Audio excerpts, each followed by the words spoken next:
international peace and security. We are also grateful for Mr. Kai Eide, Special Representative of the Secretary General, for his insightful briefing.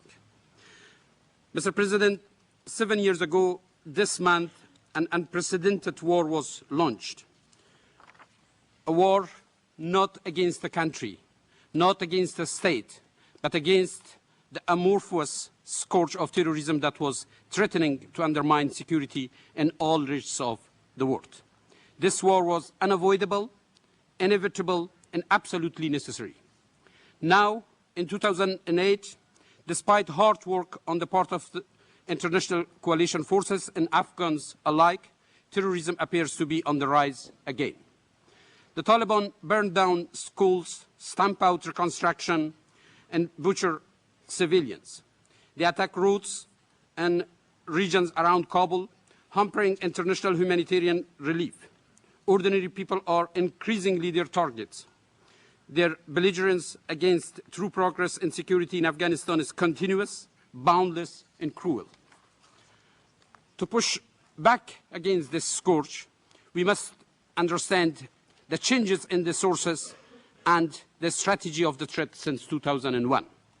The government of Afghanistan first recognizes that the Taliban is a heterogeneous group, some members of which may be willing to participate in the peace process.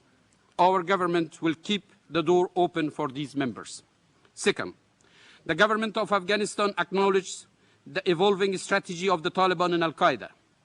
While the world's attention was focused within the borders of Afghanistan, the Taliban and Al-Qaeda intensified operations in the Fatah border region of Pakistan. They now hope to use the timing of the elections in the United States and Afghanistan to force a change in international commitment in Afghanistan. Third, the Taliban are fighting a war of perception. They seek to instill uncertainty about prospects for peace in Afghanistan by launching attacks of a spectacular nature, attacks that the media and the news can easily seize and broadcast. Mr. President, we must also recognize that security is not confined to military security.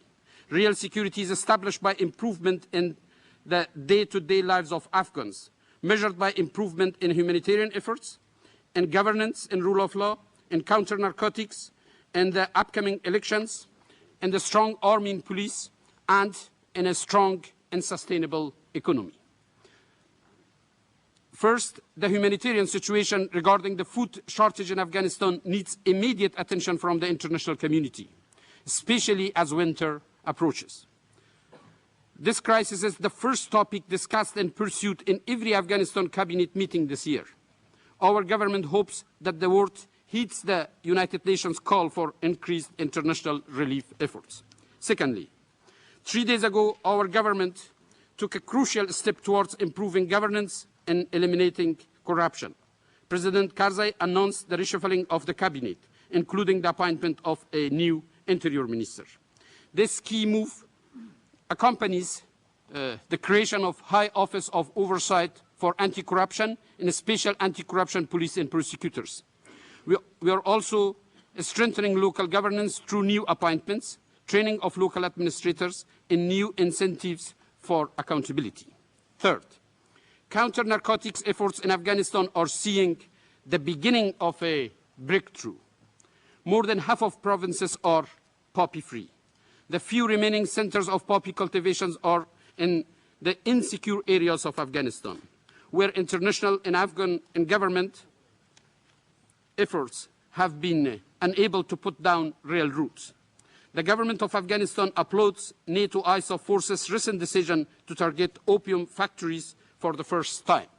Fourth, our government understands the tremendous importance of secure, transparent, timely, and credible presidential elections in the summer of 2009. There is no alternative.